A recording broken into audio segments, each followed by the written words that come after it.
Kalau terkendala mau ditulis juga boleh di dalam chatting, silakan.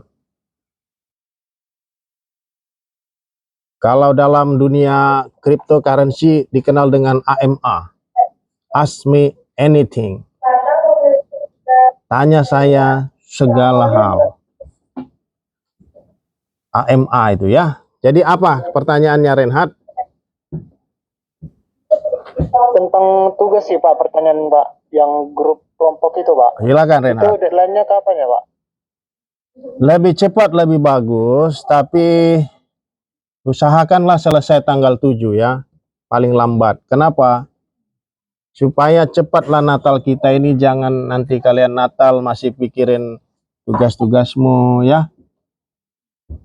Tanggal 7 Desember itu udah paling lambat, tapi kalau bisa sebelum itu lebih bagus supaya Natal kita tuh enggak kepikiran gitu ya. Gimana?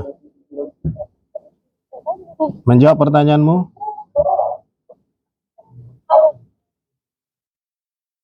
Masih lama itu, 7 Desember masih banyak waktu. Ya, ada? Ada lagi?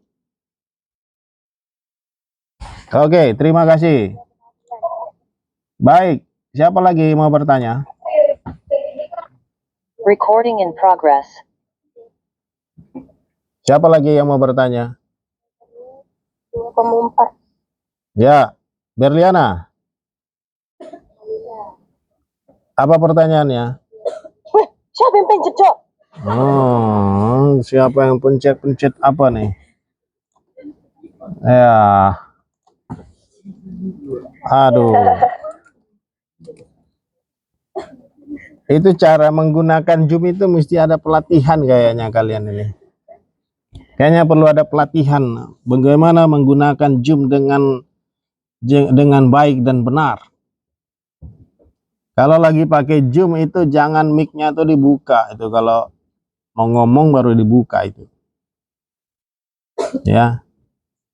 Atau nanti kasih les Zoom 16 pertemuan. Ya. Kalau masuk aja ya. Ya. Kalau masuk kelas, masuk saja. Tidak perlu ini, masuk aja. Ya. Yang penting tenang, damai. Ya, yang penting itu. Bapak juga tidak perlu kalian terlalu berlebihan dalam hal. Bapak tahu kalian segan, hormat itu bagus, tapi demi untuk kelancaran kuliah kita, masuk saja, keluar saja. Ya. Misalnya mau ke toilet, keluar saja, tidak apa. Tapi keluarnya itu tatapannya jangan kayak orang kesel gitu ya. Asalkan ya santai-santai gitu ya. Keluarnya begitu, jangan. Nah, itu udah masalah ini. Ya kan? Atau kursinya diginikan. Itu masalah itu kalau keluarnya kayak gitu. Tapi kalau keluar pelan-pelan, keluar aja. Ya. Jangan misalnya mau BAB tapi ditahan, ya kan? Nanti jadi masalah itu. Ya kan? Jadi kalau mau keluar, masuk.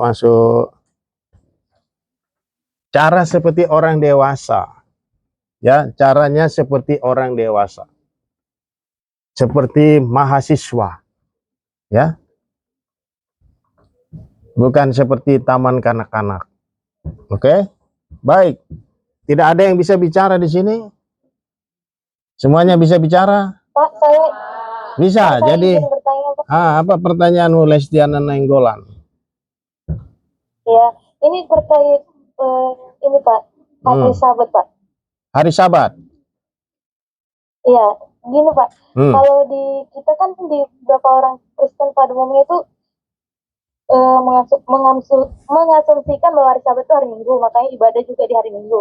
Tapi ada di beberapa saudara kita yang Advent itu mengatakan bahwa hari Sabat itu hari Sabtu. Bahkan mereka juga kan gerejanya itu ibadahnya itu di hari Sabtu. Jadi yang sebenarnya hari Sabat itu hari Sabtu atau hari Minggu, Pak? Terima kasih, Pak. Baik, terima kasih atas pertanyaannya, Lestiana ya. Itu pertanyaan yang bagus ya. Itu pertanyaan yang bagus. Memang kita harus bisa menghormati perbedaan pendapat terkait dengan pengajaran-pengajaran di dalam lingkungan Kristen. Kalau perbedaan itu bukan perbedaan pada doktrin utama atau doktrin major atau doktrin besar, maka kita boleh bertoleransi.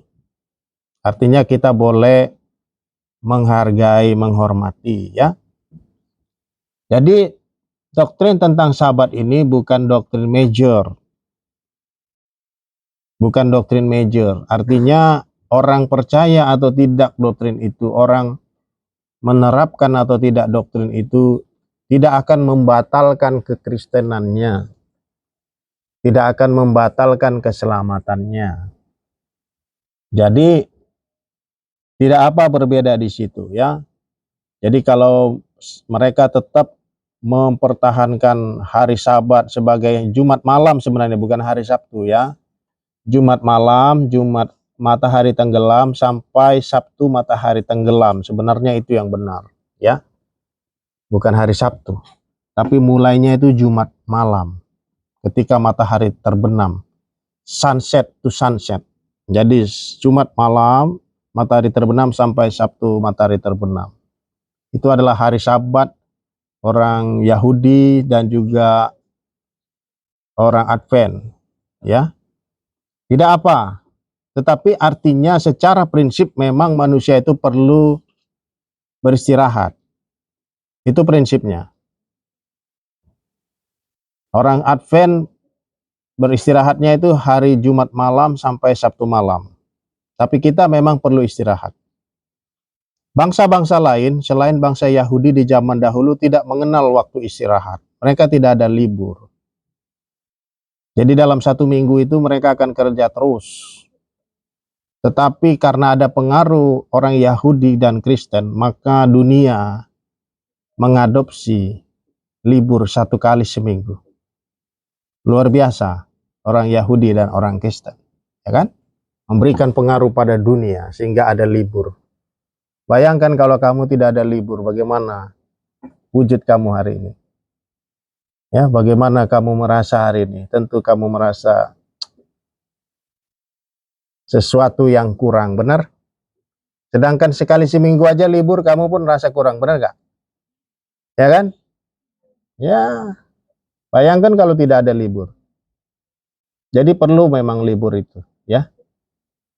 Jadi tidak apa berbeda, tapi secara prinsip memang kita perlu libur 1 kali seminggu. Dan perlu istirahat yang cukup. Walaupun kalian anak muda, masih sehat, tapi kalau kalian istirahat tidak cukup, lama-lama kesehatan kalian terganggu, terutama pankreas. Jadi kalian harus tidur setidaknya 1 hari itu 7 jam. Jangan kurang, kalau kurang kalian itu akan tidak fit dan akan agak-agak mabuk, agak-agak tenggen itu, enggak konsen gitu, ya. Jadi itu yang kira-kira Bapak bisa jawab untuk Lestiana. Terima kasih pertanyaannya, semoga membantu, ya. Baik Pak, terima kasih Pak. Ya baik, silakan pertanyaan apa lagi? Apa saja kalian mau tanyakan. Silakan. Pak, saya dari LGBT, saya ingin bertanya, mengapa kebanyakan dari suatu wilayah yang cenderung beragama, mayoritas beragama, lebih sering melakukan penyimpangan dibandingkan dengan wilayah yang mengutamakan hukum? Apakah orang-orang tadi lebih takut dengan hukum dibandingkan dengan Tuhan? Baik, terima kasih pertanyaannya, ya. Siapa namamu? Johansen. Baik, pertanyaan yang bagus. Kenapa ada negara atau bangsa yang... Aldi, Pak. Ya Roy, gimana Roy? Ya, nanti lanjut ngomongnya Roy, ya. Bapak lagi jelasin. Jadi, mengapa ada bangsa yang beragama tapi kalah disiplinnya, kalah tertibnya dengan negara yang menegakkan hukum? Jadi sebenarnya manusia itu harus digerakkan dari dalam dan dari luar. Dari dalam apa? Dari dalam itu adalah dari hati nurani. Dari hati pikirannya, dari nilai-nilainya, dari sistem nilainya. Itulah yang harus menggerakkan dia.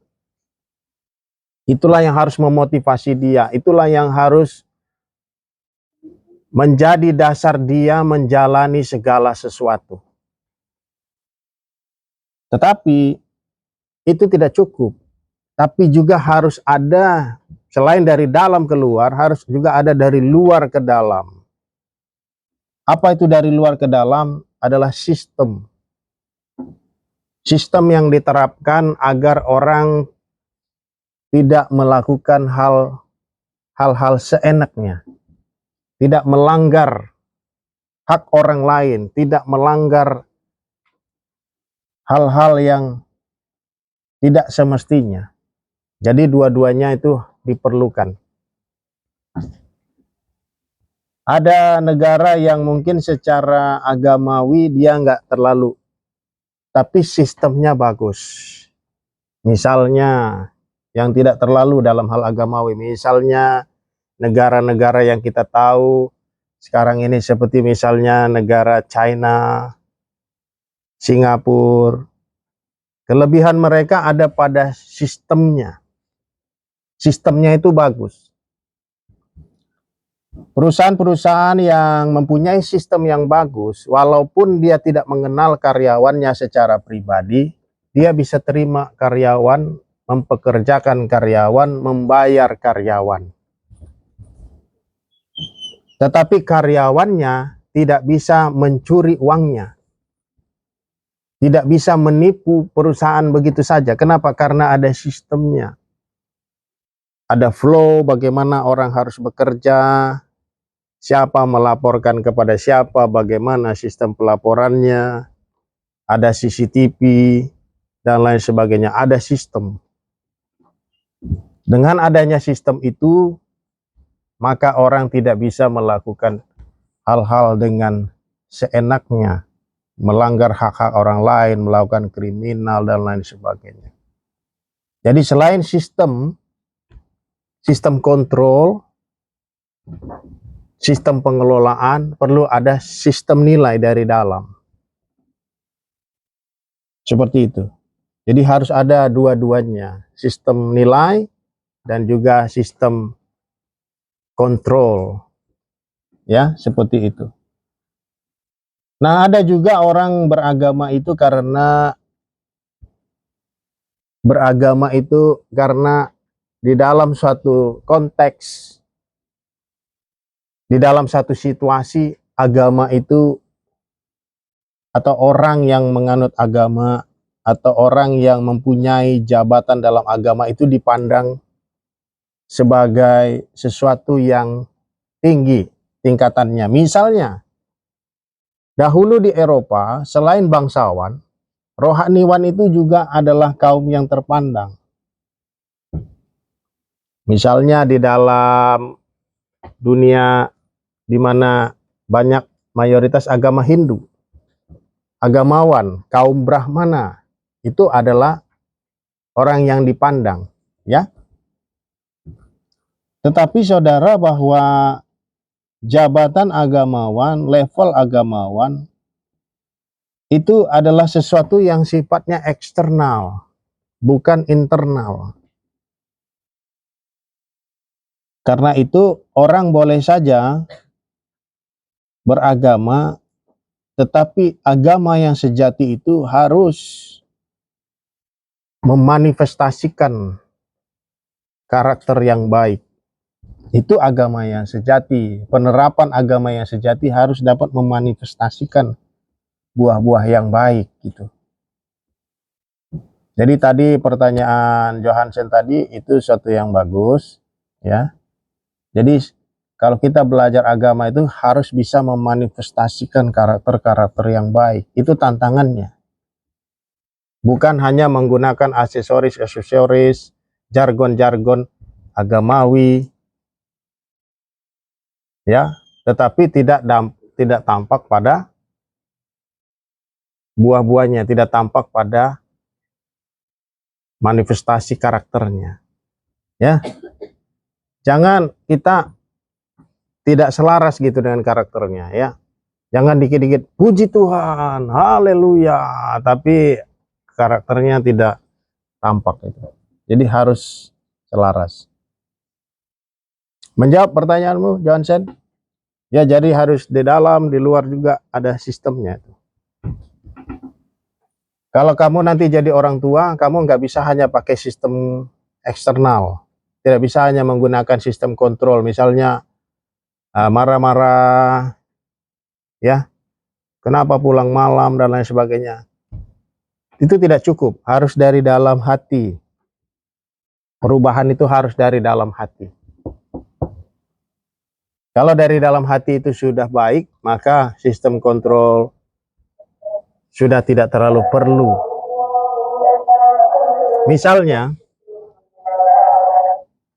Misalnya di Jepang, kalau barang-barang hilang pasti kembali.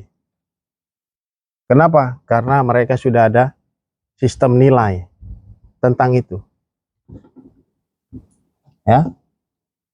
Jadi harus ada sistem nilai dan sistem kontrolnya ya. Baik.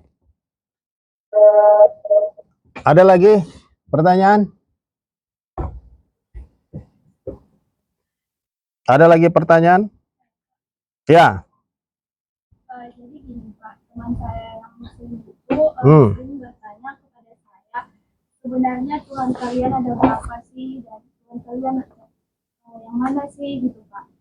Jadi saya pribadi ngejelasinnya kayak ya apa yang saya ketahui gitu Pak. Iya. Jadi yang saya maksud di sini menurut dari Bapak gimana? Iya. Saya bisa menjelaskan lebih detail kepada mereka gitu Pak. Ya. Pasti arah-arahnya ke Tritunggal ya. Jadi gini, ilustrasinya tuh begini.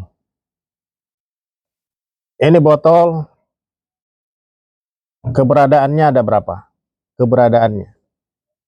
1. Pribadinya berapa? Ya. Enggak, ini botol berapa pribadinya?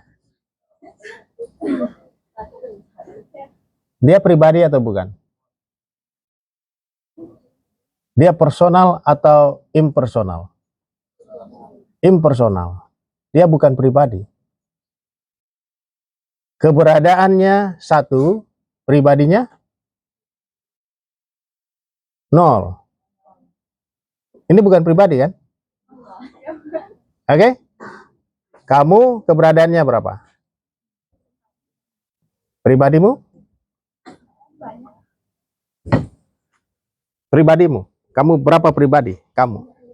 Siapa namamu? Steffi, berapa pribadimu?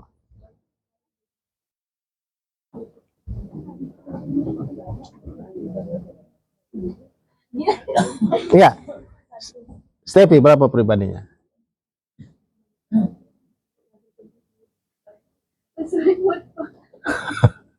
Bukan kepribadian, pribadi. Kamu berapa pribadinya? 1. Jadi botol ini 1 keberadaannya, 0 pribadi. Steffi 1 keberadaannya, 1 pribadi. Tuhan 1 keberadaannya, berapa pribadinya? 3. Kamu, botol, dan Tuhan tidak sama.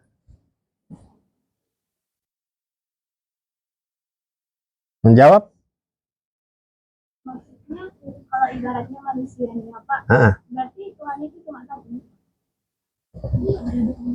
Keberadaannya 1, pribadinya 3.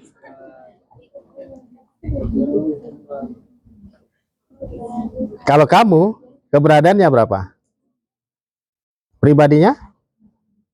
Botol ini, keberadaannya berapa? Pribadinya? 0. Kamu, botol ini, dan Tuhan berbeda. Mengerti? Mengerti? Iya. Iya kan? Nah. Baik. Terima kasih pertanyaannya. Apa lagi yang kalian mau tanyakan?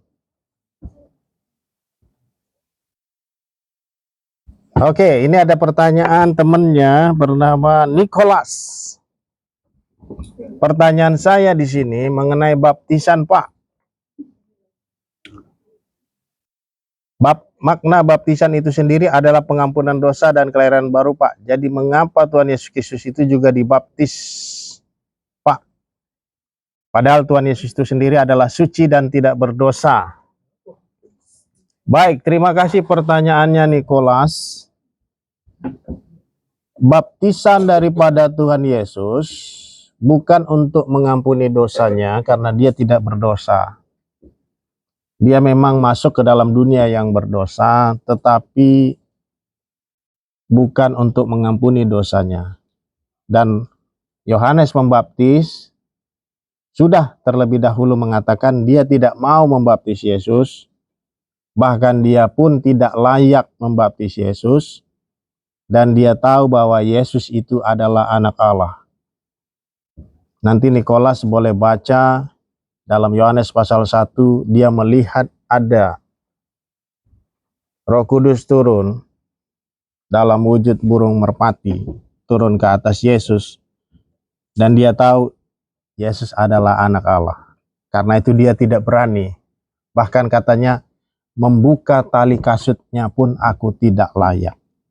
Berarti baptisan Yesus itu bukanlah baptisan untuk mengampuni dosa, tetapi baptisan itu untuk menunjukkan bahwa pelayanan Yohanes Pembaptis berkaitan dengan pelayanan Yesus. Pelayanan Yohanes Pembaptis adalah mempersiapkan kedatangan Tuhan Yesus. Makanya waktu orang Farisi dan ahli Taurat bertanya, otoritas kamu dari mana? Lalu Tuhan Yesus menjawab, baptisan Yohanes dari mana? Orang Farisi tidak mau menjawab. Kalau dia bilang Yohanes Pembaptis itu adalah dari Tuhan, baptisannya dari Tuhan, maka mereka pun harus menerima bahwa Yesus Kristus otoritasnya adalah dari atas. Jadi orang Farisi bilang tidak tahu. Ya, mereka berbohong. Saudara bisa lihat nanti dalam Lukas pasal yang ke-20. Ya, jadi itu kira-kira jawaban untuk pertanyaan Nicholas. Ya. Kita diselamatkan karena anugerah Allah oleh iman dalam Yesus Kristus. Jadi bukan karena ritual. Ritual itu seperti baptisan misalnya, itu tidak menyelamatkan kita. Yang menyelamatkan kita adalah anugerah Allah oleh iman dalam Yesus Kristus. Langsung saja ya. Jadi langsung saja. Jadi saudara, kalau kita percaya kepada Tuhan Yesus sebagaimana dikatakan Yohanes 3:16, maka kita beroleh hidup yang kekal. Ya, seperti itu. Jadi bukan karena baptisannya, tetapi baptisan itu perlu. Itu sama seperti kalau saudara menikah, saudara perlu cincin enggak? Perlu kan? Jadi baptisan itu seperti tanda luar. Tanda di dalamnya adalah iman saudara. Kalau cincin itu adalah tanda luarnya. Kalau saudara kehilangan cincin saudara, apakah saudara masih menikah suatu hari ya, kalau sudah menikah ya? Kalau saudara kehilangan cincin saudara, apakah saudara masih suami atau istri pasangan saudara? Tidak batal kan? Jadi bukan karena cincinnya ya. Bukan karena cincinnya. Bapak tidak punya cincin. Ya. Karena apa? Saya tidak cocok menggunakan cincin. Sakit pegal tangan saya pakai cincin. Jadi saya tidak pakai cincin. Jadi dari bapak saya memang tidak suka pakai cincin. Pakai jam juga tidak.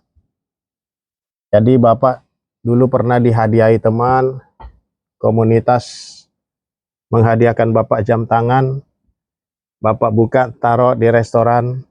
Karena tidak biasa, akhirnya lupa, jamnya hilang. Dan hari ini kalaupun pakai jam, bukan beli sendiri. Ini hadiah jadi pembicara.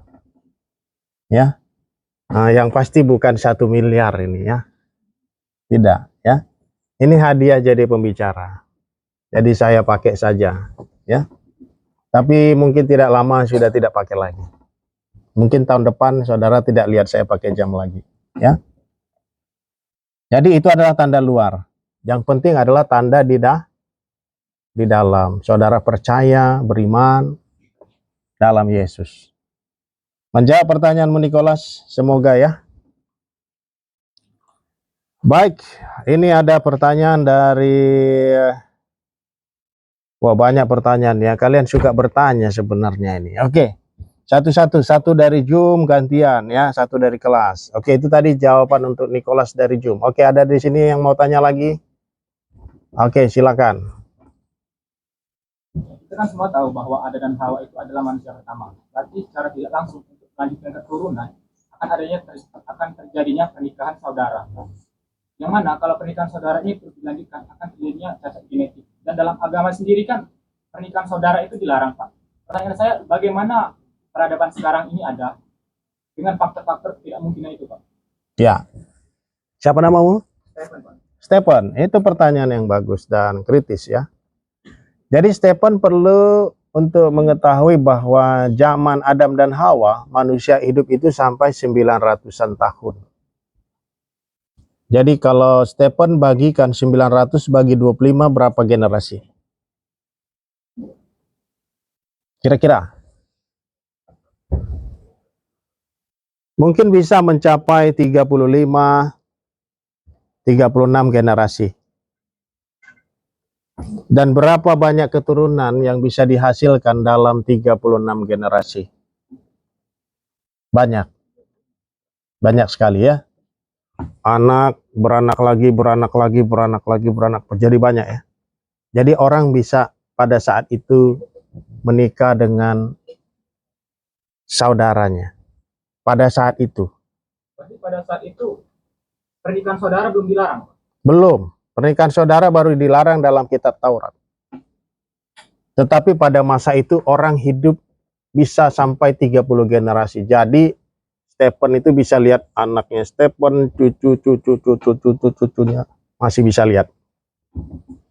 Dan mungkin saja bahwa mereka bukan menikah berdekatan persaudaraannya, mungkin yang udah di sono menikah dengan di sono kan banyak generasinya tuh.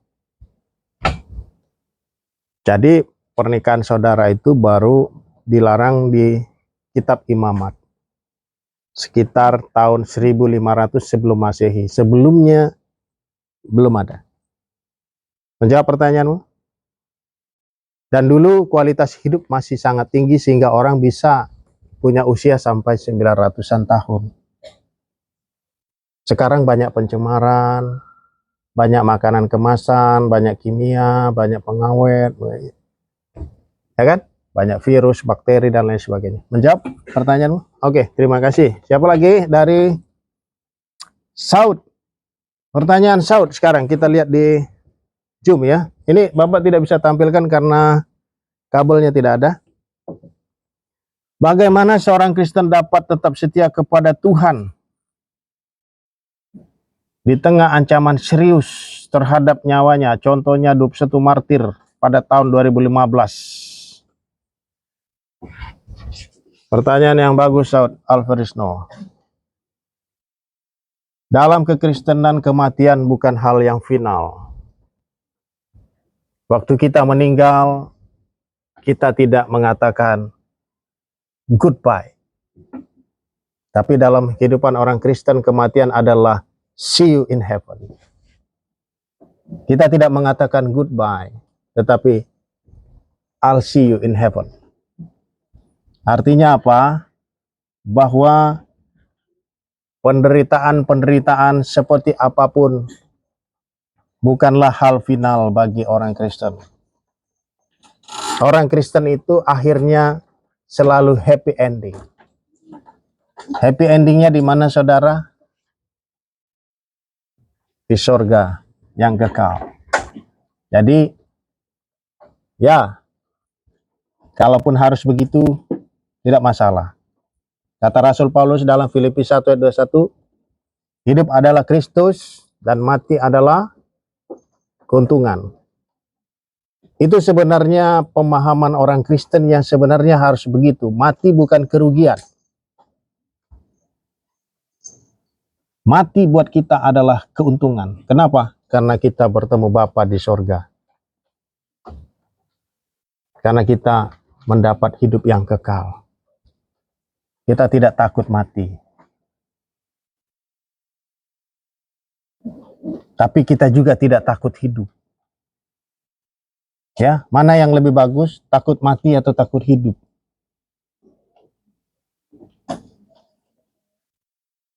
Dua-duanya tidak ya. Kita harus tidak takut mati. Kalaupun hidup, hidup untuk Kristus. Kalau mati, tidak takut mati karena mati adalah tapi tidak berarti kita bunuh diri karena kita pikir itu cuan ya. Tidak begitu ya. Baik, semoga menjawab pertanyaanmu tadi, Saud. Oke, sekarang pertanyaan dari dalam kelas. Apa pertanyaannya? Silakan. Saya izin bertanya Pak, Ya. tentang relasi dengan Allah Pak. Seperti yang kita tahu Pak, relasi dengan Allah itu kita membangun relasi dengan Allah. Tapi bisa terputus karena dosa-dosa manusia. Jadi saya ingin bertanya Pak, apakah relasi dengan Allah benar-benar dapat dipulihkan melalui usaha manusia atau sepenuhnya bergantung pada anugerah Allah Pak? Ya, jadi itu pertanyaan yang bagus. Jadi relasi manusia dengan Allah itu tidak bisa dipulihkan oleh manusia itu. Karena mereka sudah berdosa. Jadi bukan mereka yang memulihkan relasi itu. Tetapi Allah yang memulihkan relasi itu. Makanya Allah berinisiatif. Dia menebus dosa manusia. Supaya apa? Supaya relasi itu dipulihkan. Supaya kehidupan manusia juga dipulihkan. Itu sebabnya siapa namamu? Jadi Martin kalau lihat kejadian dengan Wahyu, Martin akan melihat waktu penciptaan awal-awal luar biasa di dalam Wahyu. Nanti Martin akan dapat gambaran kehidupan yang luar biasa di akhirnya. Kenapa? Ini adalah pemulihan itu tadi. Di tengah jalan di sini ada kehidupan yang berdosa, jatuh ke dalam dosa, kehidupan yang berdosa, tapi kemudian Tuhan Yesus memulihkan, ya kan? Sampai dia datang kedua kali. Jadi Tuhan yang memulihkan. Berarti sepenuhnya itu Pak bergantung pada Allah Pak? Sepenuhnya bergantung kepada Allah, tetapi bagaimana memanifestasikan bahwa relasi Martin itu sudah dipulihkan, Martin harus banyak latihan.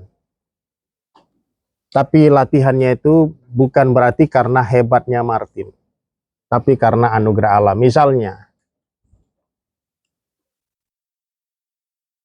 pernah nonton film Spider-Man? Pernah ya?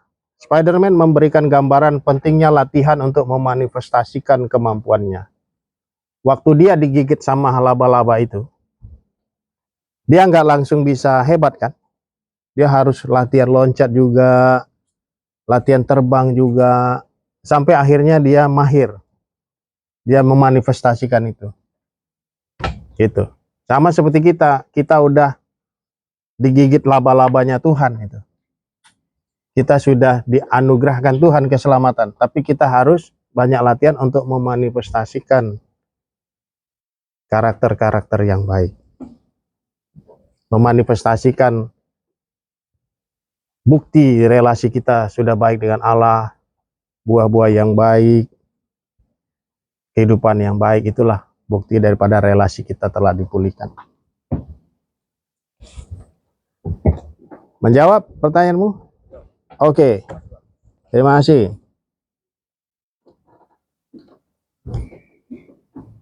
Ini ada pertanyaan lagi dari Robert Erikson. Pertanyaannya, setiap akhir tahun umat Kristen merayakan Natal sebagai hari kelahiran Yesus.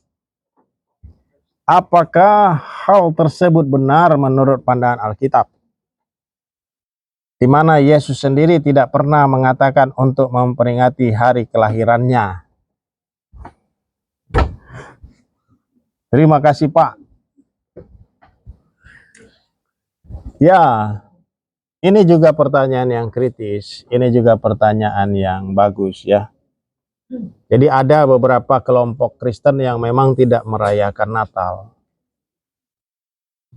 Ada juga yang merayakan Natal bukan pada bulan Desember. Tapi mereka merayakan Natal pada bulan Juni. By the way, ada remote nggak ya? Ini 31 lagi apanya? Suhunya. Ada remote nggak di sana?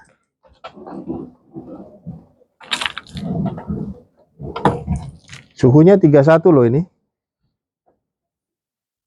Ada remote di situ? Hah? Mati semua. Yah, hebat banget kalian bisa bertahan ya. Aduh. Bisa dihubungin salah satu ini. Makanya Bapak rasanya kok kayak gimana gitu. Ternyata 31. Ya kan? Jadi kayak kipas angin ini. Makanya rasanya masuk angin ini. Nggak ada ya remote-nya ya? Bisa diminta dari, atau ini dimatikan aja ya? Biasanya kan rasanya adem gitu. Nggak bisa ya dari sini. Volume control. Nggak ada remote.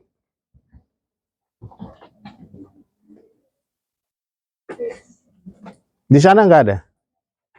Atau boleh ada satu orang yang lihat, ada yang lihat staf ibu itu, minta remote-nya.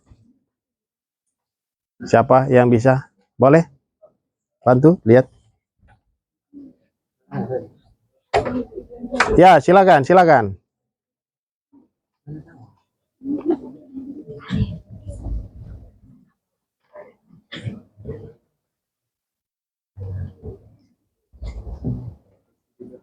Kan ada kan yang petugas di situ kan, atau ibu atau bapak itu, minta aja. Ada remote, nggak ada remote-nya Pak, bilang, atau Bu gitu ya.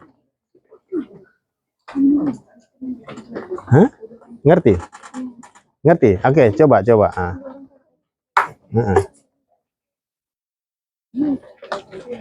Harusnya kan di sini kan nyaman gitu kan. Tapi saking kalian antusias belajar, jadi harusnya panas jadi rasa dingin.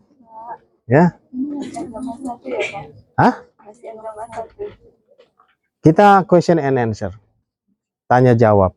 Ya, tanya jawab apa saja. Kalian agama 2? Nggak apa-apa.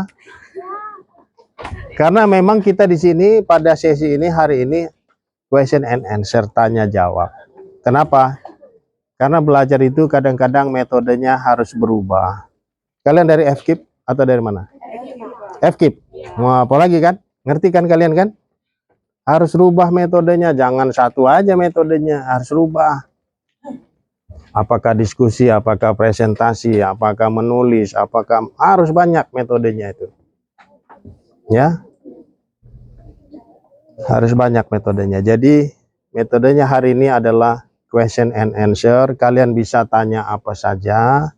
Karena kalian sudah mendengar banyak, kalian sudah membaca banyak. Sekarang saatnya untuk memberikan umpan balik. Kalian mau tanya apa saja.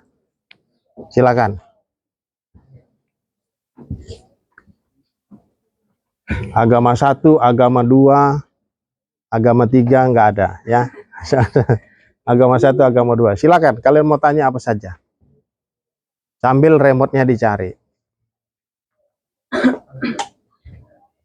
Gunakan kesempatan ini untuk bertanya apa saja.